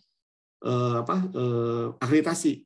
Contoh misalnya apa? Ngajar akan berpengaruh terhadap tingkat lulus tepat waktu. Kalau saya dosen killer, mohon maaf nih, dosen killer nih, ngajar gitu. Nah, banyak yang nggak lulus, ya kan? Akhirnya dia ngulang terus dan setelah ngulang akhirnya apa? Jadi lulus tepat waktu kan jadi semakin jadi berkurang orang-orang yang mempunyai peluang untuk lulus tepat waktu seperti itu. Kan tanda kutip walaupun saya tidak sadari bahwa apa deh jadi dosen killer deh sekali-kali deh. Banyak yang nggak saya lulusin deh. Nah, seperti itu. Tanpa kita sadari itu kan berpengaruh terhadap kelulusan tepat waktu dari mahasiswa tersebut. Demikian. Baik, terima kasih Pak Ari. Bagaimana Bu Kadafia? Sudah oke? Oke. Nanti untuk teknisnya nanti diskusi ya Bu. Nanti kita akan coba bantu rekan-rekan semua nanti ini seperti apa. Nanti saya coba. Terima kasih Pak Ari. Baik, terima kasih Pak Ari, terima kasih Bu Kadafia sudah memberikan pertanyaan. Sepertinya sudah habis nih Pak yang bertanya. Kayaknya karena nggak dikasih link aja ya Pak, nggak ada link ajahnya, jadi pada enggan untuk bertanya. Baik, kalau begitu Bapak dan Ibu sudah tidak ada yang ingin bertanya? Saya boleh bertanya, Bu? Oh, boleh, silakan. Mas Ari, ini kan untuk membuat key results-nya itu kan harus mencantumkan waktu atau angka ya? Ya, salah satunya bisa waktu atau bisa angka ya. Nah, tapi kalau kayak di unit keuangan itu, kan tujuan akhirnya itu kan dari hasil audit itu wajar tanpa pengecualian ya.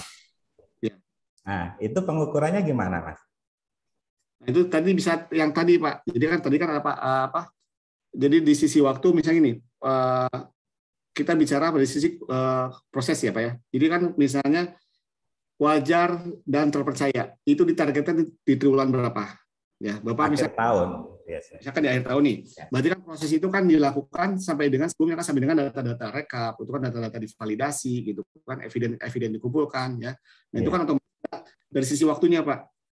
Ya kan jadi juga ada dari sisi waktunya ya, bukan dari hasil wajar hasil ada Pak. Hasil ada, tapi dari sisi waktu ada. Ya. Jadi misalnya apa? Target ujungnya ialah satu wajar audit atau misalnya hasil opini dari audit ialah wajar ya Pak ya. Itu dari sisi waktu Pak. Dari sisi milestone-nya juga ada Pak. Jadi dari sisi penyusunan Bapak sudah lakukan itu. Misalnya gini, kalau kan proses penyusunan itu sampai dengan waktu siklusnya selama ini berapa lama? Ya, waktu siklus selama ini mulai dari proses kita mengundang si auditor, terus udah gitu bisa collect ini. Nah, kita punya waktu prosesnya. Nah, itu menjadi salah satu target waktu untuk penyelesaiannya, Pak. Jadi yang diukur waktunya ya, target waktu bisa selesainya. Bisa akhir. Jadi bisa dua-duanya, Pak. Jadi kan kayak tadi, Pak. Jadi kayak tadi itu kan sifatnya itu tadi ada ukurannya tuh, mohon maaf. Kan ada metrik, ada juga milestone, juga ada carry forward, Pak. Jadi termasuk yang carry forward ini. Jadi mix antara milestone ada proses, Bapak punya proses nih ya. Proses sampai dengan akhirnya nanti ujungnya seperti ini. Ujungnya ialah dokumen ada opini dari auditor di bulan ini dengan hasil seperti ini. Itu target akhirnya. Ya. Untuk sampai dengan opini auditor itu ready muncul di tanggal segini, waktu siklus selama ini Bapak untuk misalnya proses dari audit kerjasama dengan audit, udah collecting data, validasi data dan sebagainya itu butuh waktu berapa lama. Nah, ini pun bisa jadi proses waktu Bapak untuk target ke bawah. Oke, misalnya penyelesaian untuk misalnya ini, untuk hire vendor untuk mitra berapa lama? Udah itu proses validasi data atau cut off data ini beresnya sampai dengan kapan. Proses collecting data cut off-nya sampai dengan atau beresnya sampai dengan kapan. Sudah gitu dari sini tadi kan ada juga data ini kualitatif. Jadi apa yang harus dilakukan? Jadi bisa mix sebenarnya Pak ininya. Satu sisi ujungnya Bapak bisa pegang, tapi dari sisi prosesnya Bapak juga bisa ukur. Berarti tetap harus Misalnya mencantumkan gini, hasil pengukurannya ya, targetnya ya, salah contoh satunya. misalnya ini Pak, saya kasih contoh ya. Misalnya RKA kan menjadi sesuatu yang, mohon maaf, RKA itu menjadi sesuatu yang penting untuk menjadi acuan pelaksanaan atau pemakaian anggaran. Nah, RKA selama ini ditetapkan oleh misalnya Dewan Pengurus ya, YPT itu berapa lama atau Dewan Pembina berapa lama. Karena ada waktu siklusnya biasa selama ini. Kayak kemarin kan misalnya ada kick off RKA sampai dengan terakhir sampai dengan penetapan RKA berapa lama. Nah, waktu siklus selama ini historical datanya, historisnya itu menjadi salah satu acuan kita. Selama 3 tahun terakhir rata-rata waktu siklus untuk penyusunan mulai dari kick off sampai dengan akhir ditandatangan itu berapa lama. Nah, jadi ukuran waktu nanti kita bisa pecah-pecah setiap bulannya. Nah, sampai dengan akhirnya apa? RKA disepakati atau RKA disetujui ya. Kalau misalnya RKA kan disetujui. Tapi kalau misalnya untuk audit opini audit, nah misalnya opini auditnya ini dalam artian misalnya tadi wajar. Nah, dari sisi wajar nanti Bapak bisa juga nanti breakdown lagi misalnya apa? Dari sisi misalnya validitas data. Ada ukurannya Pak, validitas data. Misalnya 100%. Kriterianya apa validitas data itu? Satu, misalnya dilakukan dilakukan proses monitoring, evaluasi atau validasi data keuangan tiap minggu atau tiap hari. Itu kan yang sifatnya clerical Pak. Oleh teman-teman staf keuangan kan melakukan proses input data, validasi data dan lain sebagainya. Itu bisa di breakdown sampai ke sana. Jadi ya, berarti harus menyantumkan itu ya, yang bisa diukur angka atau waktunya ya. Dua-duanya bisa diukur Pak. Akhirnya kan ya. Dua-duanya bisa diukur. Jadi dari sisi hasilnya, Bapak pengen tahu wajar itu bisa diukur, ya. Kalau misalnya wajar bisa dapat 105. Kalau misalnya untuk apa? Maaf. Kalau misalnya ini apa? Selain wajar Pak di bawah tuh bukan bermasalah Pak. Opini audit disclaimer. Disclaimer. Kalau misalnya disclaimer berarti otomatis misalnya di bawah 100. Nah, seperti itu. Udah itu kita tarik unggul. Prosesnya berapa lama dari sisi waktunya. Udah itu tadi berapa lama. Itu bisa ini kita masukkan di kriteria. Tapi kalau misalnya untuk ininya jadi kita bisa workshop lah Pak. Kita coba bantulah untuk mengininya. Kalau misalnya ini kan kita harus ngasih contoh Pak. Ya. Masih secara waktu bisa diukur, secara kualitas juga bisa diukur Pak tadi. Jadi opini wajarnya bisa diukur, udah gitu waktu proses penyusunan juga bisa diukur, sampai dengan proses activity-nya juga masing-masing bisa diukur sampai dengan diturunkan ke bawah. Oke. Terima kasih Mas Ari. Ya. Baik, terima kasih Pak Ari, Pak Mariono. Ini ada pertanyaan lagi dari Ibu Iva Hoirunisa. Pak Ari izin bertanya, ada 3 pertanyaan Pak. Yang pertama dulu, pada OKR point objektif itu, apakah hanya 1 setiap posisi? Yang kedua, apakah objektif ini dibuat berdasarkan job description? Dan yang ketiga, jika berdasarkan job description, maka akan berulang tiap periode waktu tertentu. Apakah boleh seperti itu? Mangga, Pak Ari. Oke, terima kasih. Ini ada 3 pertanyaan ya, Bu ya. Jadi kalau 1 pertanyaan minimal saya biasanya pecel lele, Bu. Kalau 3 pertanyaan ya dimaklumi lah. Nah, ini pada OKR hanya satu tiap posisi. Sebenarnya ini gini Bu, jadi bisa 1, bisa 5 itu monggo. Tapi emang sifatnya highly impact. Tapi biasanya nggak 1. Kalau cuma 1, masa sih cuma 1? Biasanya kadang-kadang seperti itu gitu ya. Biasanya itu kadang-kadang antara 3 sampai 5. Tapi ada juga implementasinya pada saat di Telkom sekarang bisa sampai 10. Ya, tergantung dari hasil diskusi atau kesepakatan seperti apa. Cuman yang pasti yang highly impact lah. Yang artinya emang benar-benar signifikan terhadap organisasi ya ininya. Kita disepakati nanti, kita bisa diskusikan nanti seperti apa. Apakah hanya 1, bisa 1, bisa 2, bisa 3, tapi rata-rata kalau secara umum, kalau standar praktek secara umum di perusahaan-perusahaan ini biasanya sampai dengan 3 sampai dengan 5, biasanya seperti itu. Ya, rata-rata 3. Apakah objektif bisa dibuat berdasarkan job description? Bisa saja. Makanya tadi ada committed di sana, ya. Kan job desk itu kan sudah merupakan sistem ya. sudah merupakan sistem. Tapi mungkin sifatnya ini business as usual. Nah, makanya business as usual ini apakah highly impact atau tidak? Makanya tadi disepakati lagi nanti di sana. Kalau sifatnya business as usual atau misalnya daily rutin atau clerical atau misalnya sifatnya rutin tapi ada di dalam job desk tapi tidak mensupport langsung ke objektif yang di atas, nggak highly impact, ya saya sarankan itu di drop saja atau diganti. Kalau bisa dengan job desk akan berulang tiap periode tertentu, apakah boleh seperti itu? Ya boleh saja. Boleh saja, selama itu emang kerjaan yang penting. Kan Ibu misalnya gini, kan selama ini misalnya kita nyusun anggaran atau bisa kayak tadi kan keuangan tadi. Yang kunci utamanya ialah supaya hasil atau opini keuangan atau secara governance pemakaian keuangan kita oke. Opininya wajar. Kan itu berulang setiap tahun kan seperti itu. Ya kan? Kita kerjasama lagi, udah gitu itu berulang. Tapi itu tetap menjadi sesuatu yang penting. Ya. Nah, yang berulang ini cuma harus diidentifikasi berulangnya ini apakah itu merupakan suatu hal yang penting, impact-nya besar atau tidak untuk organisasi. Nah, itulah makanya ini akhirnya tergantung dari persepsi dan juga kesepakatan di masing-masing ininya antara atasan dengan bawahan. Seperti itu. Makanya nanti atasan akan sangat bergantung juga kepada atasannya lagi. Ya. Misalnya gini, kalau bisa kepala sekolah, tentu akan bergantung kepada direktur primary and secondary education seperti apa ini. Ya. Itu, Bu. Baik, gimana Bu Iva? Sudah jelas? Sudah jelas, terima kasih Pak Ari penjelasannya. Nuhun Bu Iva. Ya, baik, terima kasih Pak Ari, terima kasih Bu Iva. Oke, ada pertanyaan terakhir nih Pak yang masuk sampai dengan saat ini. Apabila Bapak dan Ibu masih punya pertanyaan, silakan ya Bapak dan Ibu mangga diberikan pertanyaan di kolom chat lagi.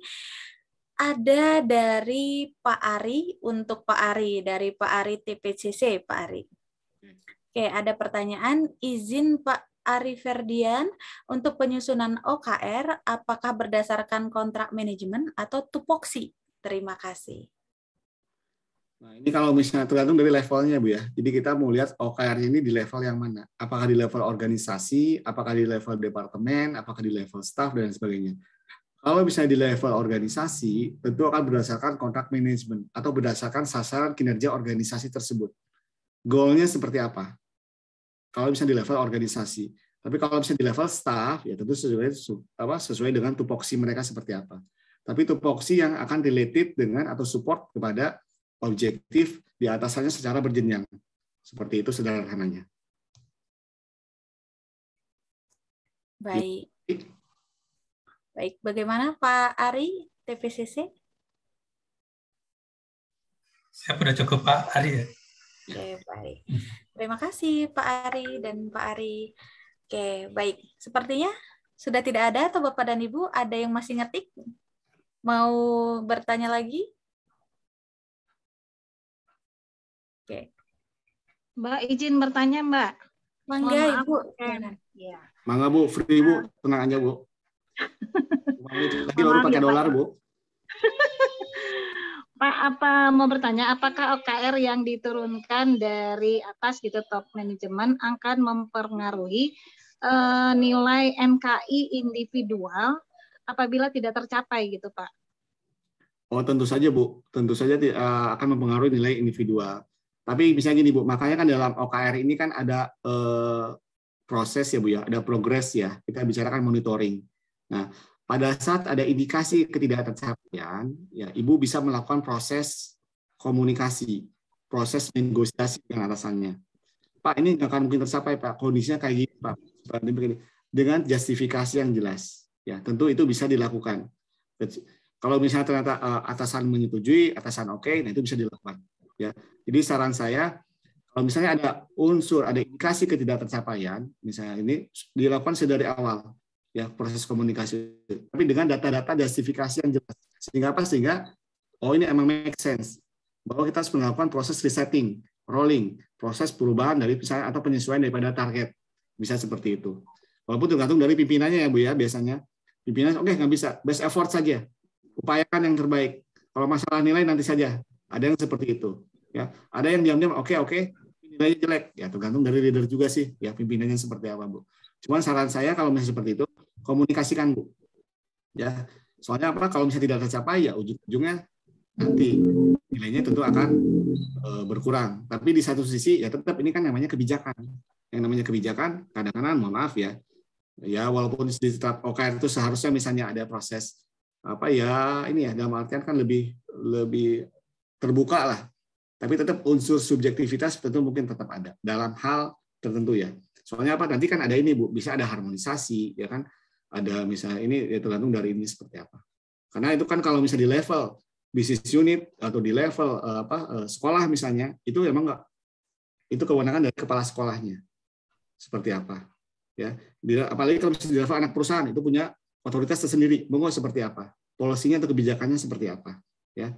Nanti jadi kalau misalnya terkaitannya dengan SKI, itu sebenarnya kewenangan tetap nanti ada di kepala sekolahnya.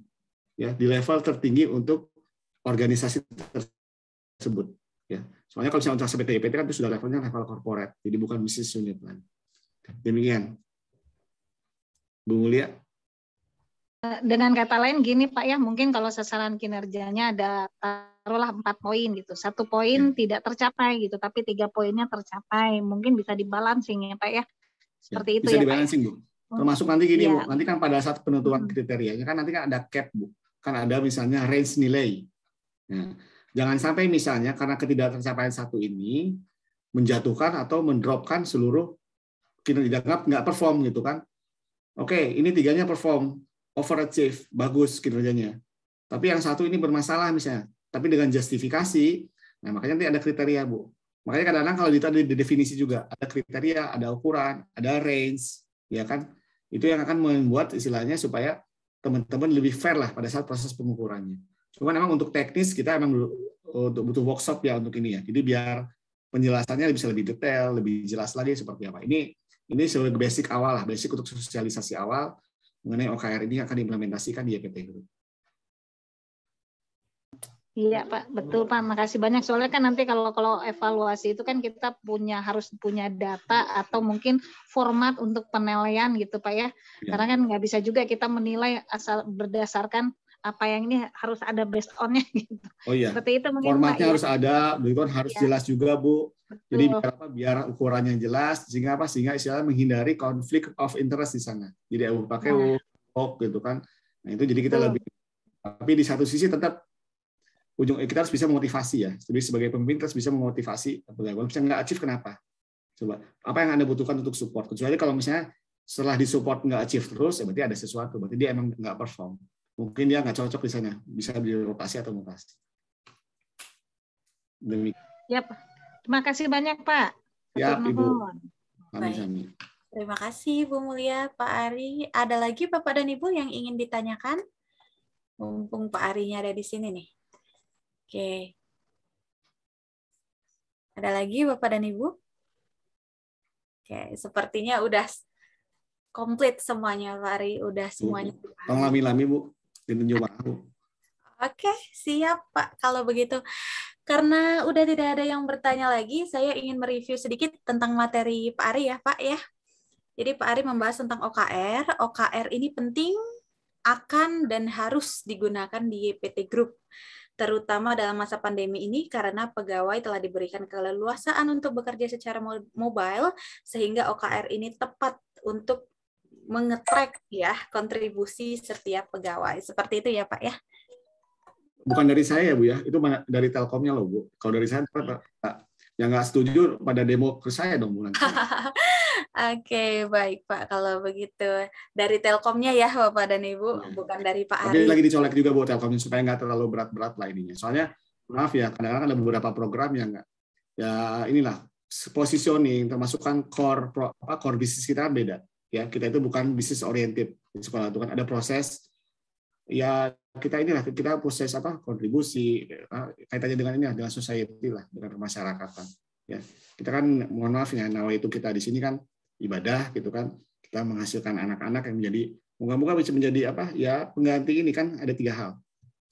Satu amal jariah itu kan satu istilahnya anak, walaupun ini bukan anak ya, tapi kita anggap anak sendiri ya kan. Semua ini menjadi anak soleh, kedepannya kan bisa berkontribusi menjadi amal jariah untuk kita semua. Ya kan seperti itu. Oke, baik Pak Ari. Sebelum ditutup, ada lagi kata-kata penutup yang ingin disampaikan pada sesi ini, Pak? barangkali ya kita Bapak Ibu para striker terutama ini yang karena di sini pada banyak dari rekan-rekan di lembaga pendidikan di EPT Group mengucapkan semangat Bapak Ibu semua di kondisi pandemi sekarang, semoga tetap sehat ya Bapak Ibu, semoga tetap kuat dan juga semoga mendapatkan amal jariah untuk apa yang kita upayakan, apa yang kita kerjakan di EPT Group ini. Jadi saya ucapkan terima kasih atas nama pimpinan yayasan di sini kepada Bapak Ibu semua yang menjadi striker di lembaga pendidikan kami. Baik, terima kasih Pak Ari. Semoga sehat selalu ya Pak. Semoga informasi yang diberikan kepada kita semua menjadi amal jariah bagi Pak Ari yang tidak terputus. Amin ya rabbal alamin. Baik, terima kasih Bapak dan Ibu YPT Group seluruh Indonesia yang telah menyempatkan hadir di seminar pagi ini, dan Bapak dan Ibu peserta lainnya, semoga informasi hari ini bermanfaat. Bagi Bapak dan Ibu, kami persilahkan untuk mengisi form feedback ya Bapak dan Ibu untuk mendapatkan materi dan sertifikat. Form feedback dapat diakses melalui tautan yang dikirimkan melalui kolom chat Zoom meeting ini. Jadi di dalam chat ya Bapak dan Ibu. Baik, Bapak dan Ibu, acara online seminar series ke-22 session 1 alhamdulillah sudah selesai. Tepat waktu ya sebelum Bapak-bapak pergi sholat Jumat dan berjalan dengan lancar. Semoga membawa manfaat baik bagi kita semua. Disampaikan kembali untuk mengisi form feedback ya Bapak dan Ibu yang ada di kolom chat. Seminar online ini merupakan kegiatan rutin yang diselenggarakan oleh FEB Telkom University. Untuk informasi seminar-seminar selanjutnya, Bapak dan Ibu dapat langsung cek Instagram FEB Telkom University di @seb_telkom_univ. Baiklah, terima kasih Bapak Ari Ferdian. Terima kasih Pak. Sama-sama Bapak Ibu Selena. Baik, terima kasih Bapak dan Ibu yang sudah hadir dan antusias mengikuti acara pagi ini. Saya Dian, mewakili seluruh panitia yang bertugas, pamit undur diri. Mohon maaf apabila ada kata-kata yang kurang berkenan.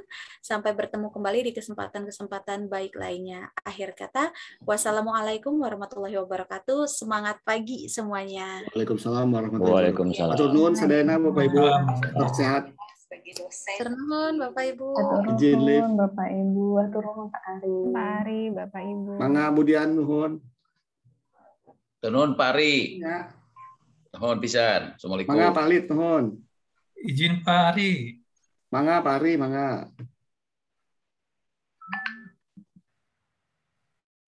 Baik. Pak Arinya sudah keluar. Oke.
Semangat Bu Ajeng untuk nanti siang.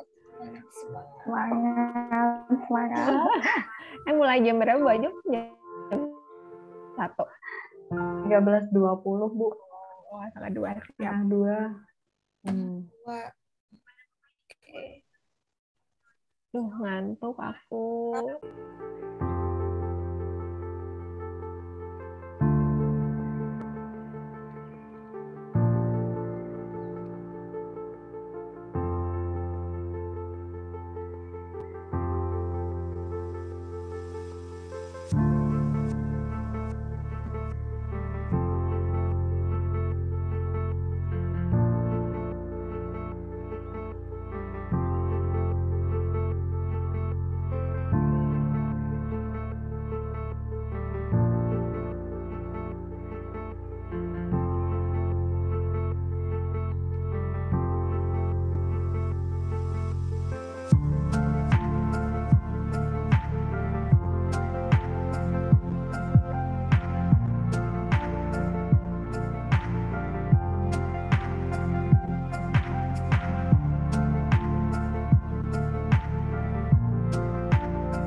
Thank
you.